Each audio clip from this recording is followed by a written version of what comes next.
예수님이 부활하셨습니다. 아멘이십니까? 부활하신 예수님에 대해서 우리는 이제 증거자가 되어야겠는데, 내가 예수 그리스도의 부활을 증거하기 위해서는 우리 안에 예수의 부활의 영이 들어와 있어야 합니다. 예수의 부활의 영이 내게 들어와 있다고 하는 증거는 예수의 부활이 내게 있으므로 내 안에 진정한 평화와 희망과 소망과 기쁨과 사랑이 있는가에 증명이 될 수 있습니다. 오늘 여러분들 부활의 소망이 있습니까? 부활의 평화, 화평, 기쁨이, 사랑이 여러분들에게 있습니까? 그렇다면 여러분들 속에 부활의 영이 들어와 있습니다.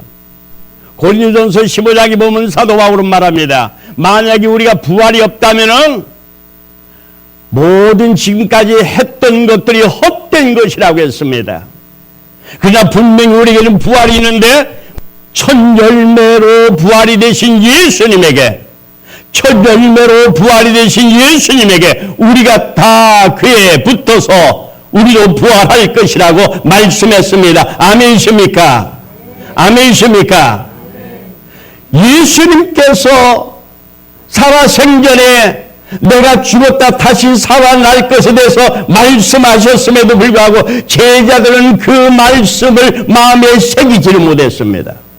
그래서 예수님이 십자가에 못 박히실 때 절망하고 좌절하고 다들 숨어 있었습니다.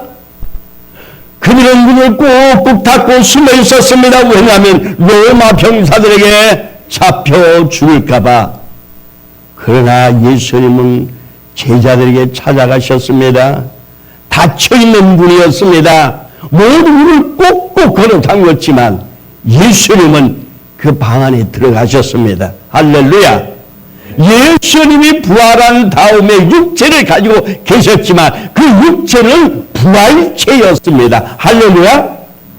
자, 우리가 마지막에 주님의 공중에 오셨을 때에 다 호련히 순식간에 부활체로 병원에서 올라갑니다. 온 하늘나라로 이렇게 휴거돼서 올라갈 때 이 지붕을 어떻게 뚫고 올라갈까 걱정을 할 필요가 없습니다. 왜냐하면 예수님이 부활한 다음에 어떻게 하셨습니까? 그냥 벽을 통과하셨던 예수님의 모습을 봅니다. 우리도 그와 같이 모든 공간을 초월하여서 올라가는 그때가 있을 것 믿으시기 바랍니다. 늘 제자들이 두려워했습니다. 그런데 그 두려워서 숨어 있다가 예수님이 나타났음에도 불구하고 그들은 유령을 보는 것처럼 놀랐습니다. 예수님 말씀합니다. 어찌하여 너희가 마음에 여러 가지 의혹이 많으냐, 어찌하여 두려워하느냐라고 했습니다. 두려워하지 말라고 했습니다. 오늘 여러분들 마음속에 세상의 어떤 두려움도 우리는 다 물리쳐버려야 됩니다. 왜냐하면 부활의 주님이 우리에게 있기 때문인 것입니다. 아멘이십니까? 성경에 기록된 대로 그리스도께서는 고난을 겪고 사흘 만에 죽은 자 가운데서 다시 살아나신 것을 믿으시기 바랍니다. 이 사건이 예루살렘으로부터 시작이 됐습니다. 예루살렘에서 시작이 됐던 이 사건 속에 이제 주님이 우리에게 말씀합니다. 너희는 이제 이 부활의 사건을 목격하고 난 다음에 너희는 나가 증인이 되라고 말합니다. 의심이 많았던 도마는 예수님이 이 골방에 왔다고 하는 얘기를 듣고도 믿지 않았을 때 다시 예수님은 그 방에 들어가셔서 도마에게 도마야, 네가 믿지 못하느냐? 내 못자국에 손을 넣어보고 이 손가락을 넣어보고 난 다음에 믿음 없는 자가 되지 말고 믿으라고 했습니다. 사랑하는 여러분이요, 오늘 의심이 많은 도마도 못자국에 손을 넣어보고 난 다음에 믿었다고 했습니다. 예수님 말씀하십니다. 네가 그렇게라도 해서 의심하지 말고 믿으라고 하는 것입니다. 그때 도마가 손가락을 못자국에 넣어보고 난 다음에야 믿고 난 다음에 그는 인도까지 가서 복음을 전하다가 마지막 순교하는 모습을 봅니다. 사랑하는 여러분이요, 엠마오로 내려가는 두 제자가 있었습니다. 그들은 심하고 좌절 속에 빠져 있었습니다. 그러나 엠마오로 내려가던 두 제자에게도 예수님이 나타나셔서 그들과 함께 성경을 논하는 동안에 그들 마음이 뜨거워졌다고 했습니다. 그리고 예수님이 이것을 깨달아 알았습니다.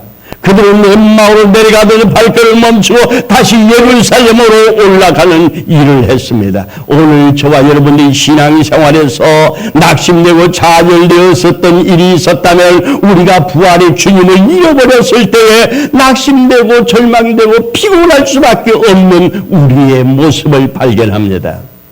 그래서 부활절이라고 해서 절기로 지내는 걸로만 끝내지 말아야 됩니다. 오늘 저와 여러분에게 첫 열매 되신 예수님의 부활을 내 마음에 다시 한번 깊이 새기시기를 바랍니다. 아멘이십니까?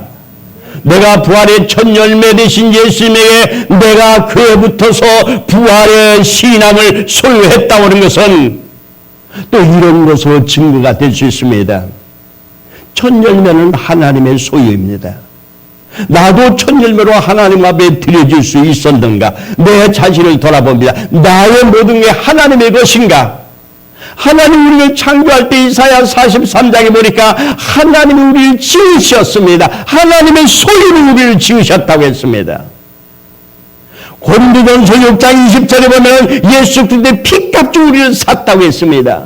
하나님 영광을 나타내는 하나님의 소유로 우리를 사심받았습니다. 테텔레스타이 우리를 모든 책값을 지불하고 사셨습니다. 우리를 하나님의 소유로 삼았습니다. 아멘이십니까? 그리고 우리 여러분들 우리의 자아가 죽고 십자가를 지고 가는 삶을 마태복음 16장 24절에 주님이 말씀하셨는데 이 신앙은 무슨 신앙입니까? 내 모든 자아가 죽는다고 하는 것은 내 고집이나 아집이나 이런 것이 죽을 뿐만 아니라 내 속에 있는 의심, 내가 내 인생을 살아간다고 하는 그런 자만감을 다 버리고 내 안에 십자가에 죽으신 예수님이 나의 모든 허물과 죄를 용서할 뿐만 아니라 나에게 영원한 생명을 주하여 부활하신 주님을 믿는 믿음이 오늘 저와 여러분들에게 있기를 원하는 것입니다. 아멘이십니까? 이 신앙을 가지고 있을 때 우리 삶 속에 부활의 능력이 나타나는 거예요. 예수를 믿어도 추상적으로 교리적으로 믿는 사람은 거기에서만 끝나겠지만 살아 역사실 오직 우주의 만물의 창조주이신 예수 그리스도 그가 내 안에 계심을 믿고 그와 더불어서 살아가는 삶을 사는 부활의 신앙을 가진 사람은요 어떻습니까? 삶 속에 그런 부활의 역사가 나타난다는 것입니다. 아멘이십니까? 확신합니까? 자, 이런 부활의 신앙이 있기를 원하는 분들은요, 이제 내가 부활의 증거가 되어야 합니다. 주인이 되어야 됩니다. 물론, 많은 사람들이 이것을 믿지 못했고, 또 사실 예수님의 부활의 사건을 가장 먼저 목격했던 사람들이 여인들이기도 했지만 또 파수꾼이기도 했습니다. 예수님이 부활한다고 하는 얘기가 벌써 퍼졌기 때문에 로마 병사들은 또 제사장들은 이들이 제자들이 예수님의 시신을 치우고 나서 부활했다라고 할까 싶어서 파수꾼을 세워놨습니다. 큰 돌문을 막아놓고 인을 쳐놨습니다. 인을 붙여놔서 아무도 뜯지 못하게 했습니다. 그리고 파수꾼을 세워놨습니다. 그런데 어땠습니까? 파수꾼들이 있었지만 파수꾼들은 부활의 역사를 막을 수가 없었습니다. 오로지 파수꾼들은 오히려 더 부활의 증인들이 되었던 모습을 봅니다.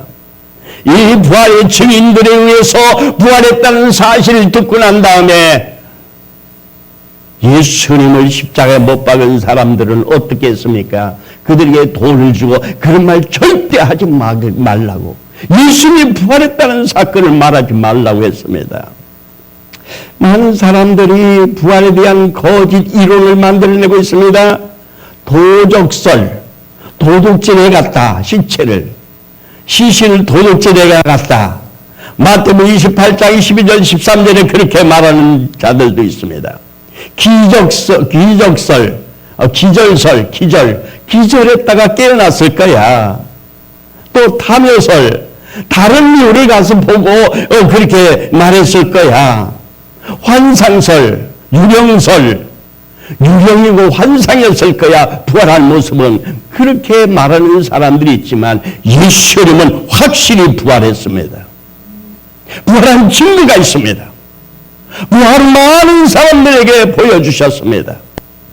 예루살렘에 6월절이 되면 26만 명의 많은 유대인들이 모입니다. 그들에게 40일 동안 예수님은 보여주셨습니다.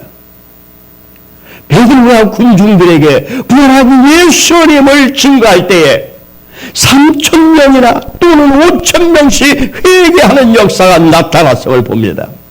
마태복음 20장 17절에 19절에 이렇게 말합니다. 이 주님은 분명히 자신이 죽었다가 살아날 것을 예언했습니다. 그 예언을 증명하기 위하여서 예수님은 살아나셨습니다. 그런데 그것을 그 소문이 헛소문과 같이 퍼뜨리는 거짓자들이 있었지만 그러나 목격한 사람들은 너무 많았습니다. 예수님의 부활을 목격한 사람들은 그 삶의 생애에 생명을 걸고 증거하는 자들이었던 걸 봅니다. 그것은요, 사도들의 생애를 통하여 증거했던 모습이 증인이 됩니다. 제자는 예수 부활 전에 용기가 없고 믿음이 약해서 겁쟁이들이었습니다. 예수님을 3번이나 부인하던 베드로였습니다. 다 골방에 숨어 있었던 사람들이었습니다. 그러나 그들이 부활의 주님을 만나는 순간부터 목숨을 내걸고 예수님이 부활했다고 하는 사실을 증거하고 있는 것입니다. 오늘날 수 2000년 동안 우리가 주의를 지키는 것은 무엇입니까? 예수님의 부활의 사건 이후에 주일, 예수님이 부활한 날을 주의 날로 지키고 있는 것입니다. 그리고 오늘날 많은 교회가 이렇게 세워지는 건 교회 자체가 예수님의 부활을 증거하고 있는 줄로 믿으시기 바랍니다. 예수님의 부활이 없었다면 오늘날 교회가 있을 수가 없는 것입니다. 부활의 의미는 무엇을 가리키는 겁니까? 그것은 우리 모든 구원의, 인류의 구원의 완성을 의미하는 것입니다. 로마서 4장 25절에 이렇게 말합니다. 예수는 우리 범죄함을 위하여 내어줌이 되고 또한 우리를 의롭다 하심을 위하여 살아나셨느니라. 아멘이십니까? 예수님이 우리 범죄한 것을 인하여 십자가에 못 박혀 죽으실 뿐만 아니라 우리로 하여금 의롭다 하심을 위하여 우리가 의롭기 때문에 위하여서 예수님이 살아나셨습니다. 예수님이 살아나지 않았다면 우리는 하나님 앞에 의롭다함을 입을 수가 없다고 하는 것입니다. 예수님께서 십자가에 못 박혀 마지막으로 운명하시기 직전에 요한복음 19장 30절에 이렇게 말합니다. 내가 다 이루었느니라. 내가 다 이뤘느니라. 이 말을 실감을 느낄 때가 있었습니다. 제 차가 별로 그렇게 신차가 아니라서 고장이 잘 납니다. 그만 완전히 고장이 나서 카세타에다 맡겼습니다. 이틀 후에 갔더니 다 고쳐놨어요. 다 고쳐놓고 그 카세타 기술자가 하는 말이 예, 다 고쳤습니다. 다 고쳤습니다. 도저히 시동이 안 걸리던 것이 다 고쳤습니다라는 말을 듣고 가서 진짜 키를 놓고 돌려보니까 붕 하고 시동이 걸리더라고. 다 고쳤습니다가 차가 완전히 고쳐졌더라고. 난 어떻게 고쳤는가 몰랐지만 보지는 않았지만 다 고쳤습니다란 말만 듣고 시동을 거니까 고쳐졌더라고. 우리가 과정을 다 몰라도 괜찮습니다. 예수님이 십자가 위에서 우리 위해서 죽으신 사건은 다 이뤘느니라. 이 말씀을 믿으시기 바랍니다. 내가 다 이뤘느니라. 그가 죽은 자 가운데서 다시 살아나셨느니라. 그가 죽은 자 가운데서 살아나신 것 다 이루심의 완성형인 것입니다. 부활을 믿는 자들은 이제 부활의 믿음을 가지고 살아가는 것입니다. 이건 믿음의 기초이기도 하고 완성이기도 합니다. 아브라함이 믿음을 하나님 앞에 온전하게 인정을 받았던 것은 야고보서 3장 23절에 그 믿음이 온전케 되었느니라고 하나님이 인정을 받았던 것은 창세기 22장에 하나님이 아브람을 불러서 이삭을 번제물로 바치라고 할 때에 이삭을 번제물로 바쳤던 아브라함의 믿음을 히브리서 11장 18절 19절에서는 우리에게 확실하게 말씀하고 있는 내용이 있습니다. 아브라함이 이삭을 바쳤을 때 믿음으로 말미암아 바쳤더라 18절에 말합니다. 히브리서 11장 19절에서는 죽은 자 가운데서 다시 살리실 줄로 믿었더라 그랬습니다. 아브라함이 이삭을 번제물로 바쳤던 것은요, 예수 그리스도께서 십자가의 죽으심을 상징하는 것인데 바로 그 모든 건 믿음으로 행하였고, 근데 또 죽은 자 가운데서 다시 살려주실 하나님의 능력을 믿었더라는 것입니다. 아브라함은 십자가의 사건을 믿었고 그리고 다시 부활하는 부활의 믿음도 함께 가졌다는 것입니다. 사랑하는 여러분이요, 오늘 여러분들 마음속에 신앙생활을 하는 동안에 환경 때문에 무슨 문제 때문에 실망하고 좌절할 수 있습니다. 그러나 오늘 그것을 우리가 현상을 보고 실망하고 좌절할 필요가 없습니다.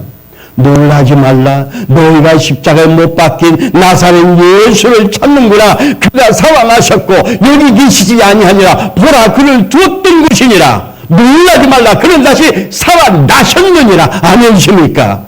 그가 살아나셨습니다. 내 마음속에 좌절과 절망은 있을 수가 없습니다. 그는 살아나셨습니다. 내가 다 이뤘느니라 하는 말씀이 이루어진 걸 믿으시기 바랍니다. 그래서 우리는 증인들이 되는 거예요. 이제 우리가 해야 될 일은 우리가 증인이 되는 거예요. 마태복음 28장 7절에 무덤에 찾아갔던 여인들에게 천사가 나타나서 또 빨리 가서 그의 제자들에게 이르되 그가 죽은 자 가운데서 살아나셨고 너희보다 먼저 갈릴리로 가시냐니 거기서 너희를 배우리라. 예수님의 부활을 목격한 여인들에게 천사들은 명령합니다. 말합니다. 너희가 빨리 가서 이 사실을 전하고 갈릴리로 가라. 갈릴리에서 부활한 예수님을 만날 것이라고 했습니다. 마태복음 28장 10절에서는 예수님이 친히 나타나셔서 두려워 말라. 가서 내 형제들에게 갈릴리로 가라. 거기서 나를 보리라 하시니라. 여러분들 신앙의 생활에 두려움 또는 좌절, 절망 이런 건 있을 수가 없습니다. 우리 안에는 죽음도 이겨내는 부활의 신앙이 있기 때문입니다. 왜 주님은 갈릴리로 가라고 하셨을까요? 갈릴리는 인간 삶의 현장이기 때문입니다. 그곳에는 배고픔이 있었습니다. 질병도 있었습니다.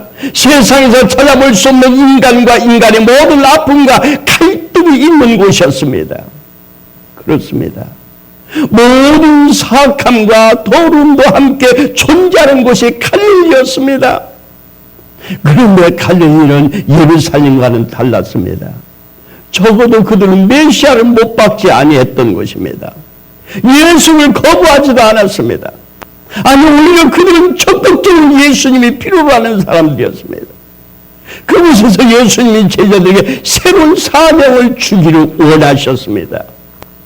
오늘 부활의 신학이 나에게 있어서 내가 평안하고 기쁘고 즐겁고 능력 있는 삶을 사는 것이 내가 첫째 해야 될 사명이라면은 두 번째는 이 삶을 이 부활의 능력을 전하는 것입니다. 가난하고 병들고 고통스럽고 좌절 속에 있는 그들에게 이것을 전해야 될 줄로 믿습니다.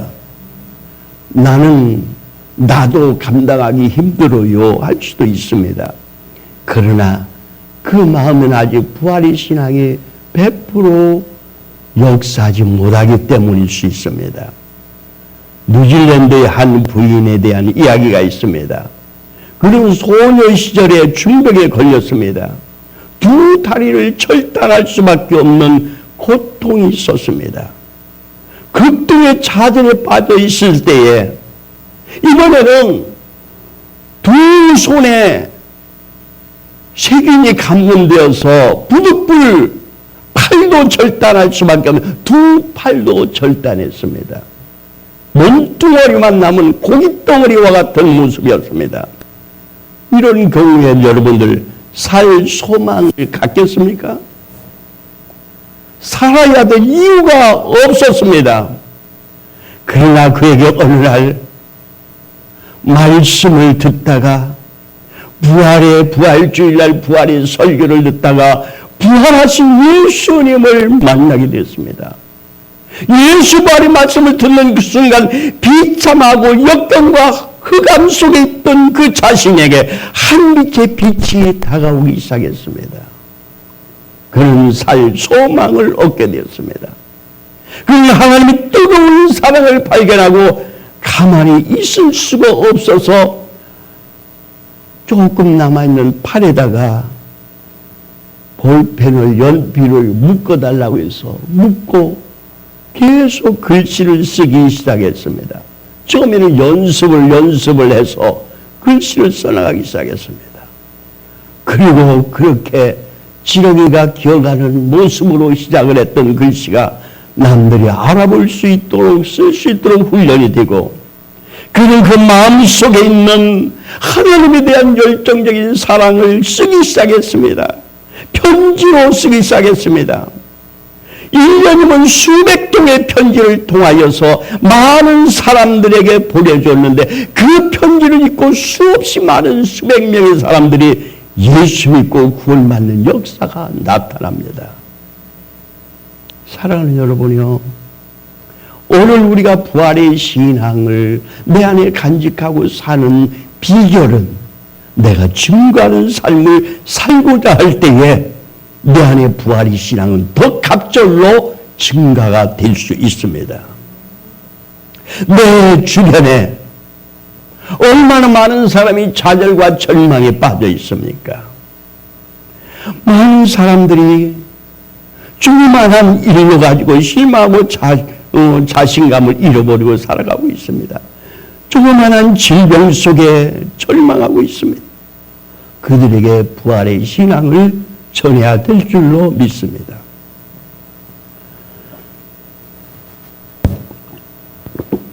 사도행전 4장 33절에 보면은 사도들이 큰 권능으로 주 예수의 부활을 증거하니 우리가 큰 은혜를 얻어라고 말씀하고 있습니다. 내가 속해 있는 직장 안에서, 내가 속해 있는 가정 이웃 가운데서 우리가 예수를 증거하는 삶을 우리가 삶 속에서 먼저 나타내는 이번 부활절 후에 우리의 삶이 되어지기를 원합니다. 성도들의 삶에서 부활의 예수가 나타나도록 말입니다. 자, 우리가 어렵고 힘들더라도 얼굴에 항상 웃고 자신감을 갖는 삶을 살아봅시다. 그 모습을 보고도 저 사람 일교회 다니더니 항상 저렇게 싱글벙글 즐겁고 행복하네. 그 모습을 보고 예수 믿는 사람 다르구만. 그렇게 증거가 되는 것입니다. 예수 믿는 사람이기 때문에 생각이나 모든 게 공의가 흐르고 정직하고 기쁘고 자신있고 헌신적인 삶을 살아가는 우리의 모습을 보고 많은 사람들은 우리 안에서 부활의 주님을 바라볼 수 있게 됩니다. 오늘 요한복음 21장 베드로를 찾아오신 주님이십니다. 주님은 사명을 감당하기 위해 성령을 받으라고 하셨는데 그러기 전에 요한복음 21장 베드로를 찾아오신 주님이 베드로에게 묻습니다. 베드로야, 네가 나를 사랑하느냐? 3번 질문을 합니다. 혹자는 원어에서 이렇게 질문했다고 합니다. 예수님이 베드로에게 질문하는 그 질문에 사랑하느냐는 처음의 말씀은 아가페적인 사랑으로 질문을 할 때에 베드로는 아가페적인 사랑으로 대답하지 못합니다. 그저 펠리오 사랑으로 대답했다고 합니다. 두 번째도 그랬지만 마지막에는 예수님이 베드로의 그 사랑이라도 받아들이고 내 양을 먹이라, 내 양을 치라, 그에게 사명을 주었습니다. 오늘 주님도 갈릴리 바닷가에 있는 우리를 찾아오십니다. 네가 나를 사랑하느냐? 네가 정말 나를 사랑하느냐? 라고 질문하실 것입니다. 여러분들 마음속에 주님을 사랑하십니까? 주님을 사랑하는 마음이 있다면 부활이 신앙에 있는 것입니다. 내가 주님을 위하여서 목숨을 버리기까지 내가 살아갈 수 있는 믿음이 있다면 부활의 신앙이 있는 것입니다. 예수님은 이 부활의 신앙을 전하는데 꼭 필요한 걸 또 말씀하셨어요. 너희가 몇 날이 되지 않아 성령을 받으리라. 이 성령이 임하면 너희가 사마리아 땅끝까지 나의 증인이 되리라. 요한복음 20장 22절에서도 이 말씀을 하시고 저희를 향하여 숨을 내쉬며 가라사대 성령을 받으라. 부활하신 다음에 성령을 받으라고 했습니다. 사도행전 1장 8절에 말합니다. 오직 성령이 내게 임하시면 너희가 권능을 받고 예루살렘과 온 유다와 사마리아 땅끝까지 이르러 나의 증인이 되리라. 아멘이십니까? 120문도의 성도들이 마가의 다락방에 모여서 간절히 기도하는 가운데 성령님이 오순절 다락방에 임함으로 그들이 새 방언을 말하며 많은 사람이 술에 취한 것 같이 하고 그들이 흩어져 나가서 복음을 증가할 때에 스데반이는 복음을 증가하다 돌에 맞아 죽는 순간에 하늘문이 열렸고 많은 사도들이 죽음 앞에서도 담대하게 복음을 전할 수 있었던 것은 부활의 주님이 그 안에 있었고 부활의 주님을 목격했고 그리고 성령이 오순절 다락방에 내렸을 때 그들은 목격한 성령, 목격한 예수님의 부활의 사건을 증거할 수 있었습니다. 오늘 왜 우리가 우리 삶에 신앙의 힘이 없습니까? 왜 능력이 나타나지 않습니까? 부활의 주님을 잃어버리기 때문이요. 성령의 힘을 의지하지 않기 때문입니다. 우리의 해야 될 일은 부활의 신앙을 간직하고 성령을 사모하는 저와 여러분들 되기를 원합니다. 조용히 우리 자신 한번 돌아봅시다. 우리 안에 정말로 부활의 신앙이 있습니까? 십자가 위에 죽으신 예수님, 나의 모든 허물과 죄를 다 속량해 주신 걸 믿으세요. 정죄당하지 마세요. 확신을 가지세요. 부활하신 주님이십니다. 내가 다 이뤘다 하신 말씀, 내가 살아났느니라. 살아나신 주님을 여러분들 간직하세요. 그리고 그 믿음을 유지하기 위해서 나의 의지로는 약합니다. 오직 성령을 내게 임하게 하옵소서. 성령의 기름을 내게 부어주셔서